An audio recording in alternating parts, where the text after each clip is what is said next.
যোৰহাট জিলা দণ্ডাধীশে 2014 চনৰ জানুৱাৰী মাহত যোৰহাট জিলাখন ধঁপাত নিয়ন্ত্ৰণ জিলা হিচাপে ঘোষণা কৰে। এই ধঁপাত নিয়ন্ত্ৰণ জিলা হিচাপে ঘোষণা কৰাৰ পাছত দেখা যায় যে সেই নিয়ন্ত্ৰণৰ নিৰ্দেশনা দিয়াৰ পাছতো যোৰহাটত বিভিন্ন সময়ত বিভিন্ন জেগাত চিগাৰেটেই হওক, ধঁপাত জাতীয় বিভিন্ন ধৰণৰ সামগ্ৰীয়ে হওক, আপোনাৰ গুটকাই হওক বিক্ৰী কৰি থকা হৈছে। এই ক্ষেত্ৰত কিন্তু বাস্তৱ দৃষ্টিভংগীৰে ইয়াৰ কোনো নিয়ন্ত্ৰণৰ কাৰণে ব্যৱস্থা গ্ৰহণ কৰা দেখা পোৱা নাযায়। আৰু যিহেতুকে 2014 চনৰ জানুৱাৰী মাহত বিজ্ঞাপন প্ৰকাশ নকৰিবৰ কাৰণেও জিলা দণ্ডাধীশে নিৰ্দেশ জাৰি কৰিছিল আৰু ৰাষ্ট্ৰীয় ধঁপাত নিয়ন্ত্ৰণ কোষৰ 2003 চনৰ আইন মতে তাকো নিষিদ্ধ কৰিছিল।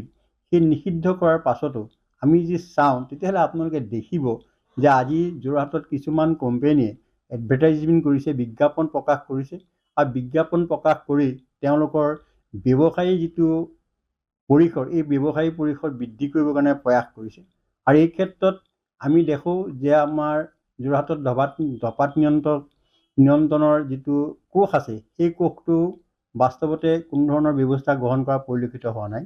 ইয়াৰ উপৰিও দেখা যায় যে স্বাস্থ্য বিভাগেই হওক, জিলা প্ৰশাসনেই হওক, এই ক্ষেত্ৰত বাস্তৱ কোনো ব্যৱস্থা গ্ৰহণ কৰাৰ পৰিলক্ষিত হোৱা নাই। আৰু যিসমূহ কোম্পানীয়ে আজি অনৈতিকভাৱে এই আইন উলংঘা কৰি যোৰহাটত বিভিন্ন ধৰণৰ বিজ্ঞাপন প্ৰকাশ কৰিছে, সেই ক্ষেত্ৰত আমি ভাবোঁ যে জিলা প্ৰশাসনে দৃঢ় পদক্ষেপ গ্ৰহণ কৰিব লাগে। আৰু দৃঢ় পদক্ষেপ গ্ৰহণ কৰিব লাগে এই কাৰণেই যে ভৱিষ্যতে উঠি অহা নতুন প্ৰজন্মক আমি এটা সুপথেৰে লৈ যাবলৈ হ'লে এই ক্ষেত্ৰত এটা সঠিক আৰু এটা সবল ব্যৱস্থা গ্ৰহণ কৰাৰ খুবেই প্ৰয়োজনীয়তা আছে। আৰু আমি ভাবোঁ যে আজি আইন উলংঘা কৰি যিসমূহ কোম্পানীয়ে এনেধৰণৰ ব্যৱস্থা গ্ৰহণ কৰিছে, সেই ক্ষেত্ৰত দৃঢ় পদক্ষেপ গ্ৰহণ কৰিব লাগে।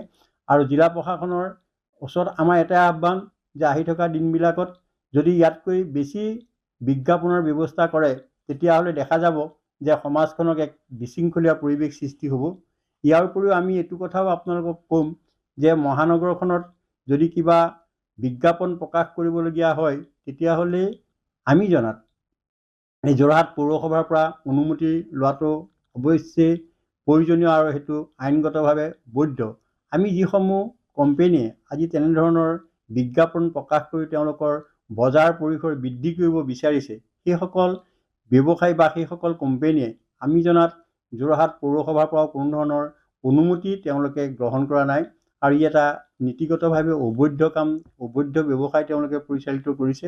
আৰু এই অবৈধ ব্যৱসায় বন্ধ নকৰিলে আমি সচেতন নাগৰিক হিচাপে এই ক্ষেত্ৰত যে আমি জিলা প্ৰশাসন, যুটীয়া সঞ্চালক আৰু আমি ইয়াত ধঁপাত নিয়ন্ত্ৰণ কেন্দ্ৰৰ যিসকল বিষয়ববীয়া আছে তেখেতলোকৰ প্ৰতি আমি টানি অনুৰোধ জনাম যে আমি জনসাধাৰণৰ বিশেষকৈ নৱপ্ৰজন্মৰ কল্যাণৰ নিমিত্তে তেখেতলোকে দৃঢ় আৰু বাস্তৱসন্মত ব্যৱস্থা গ্ৰহণ কৰিব লাগে।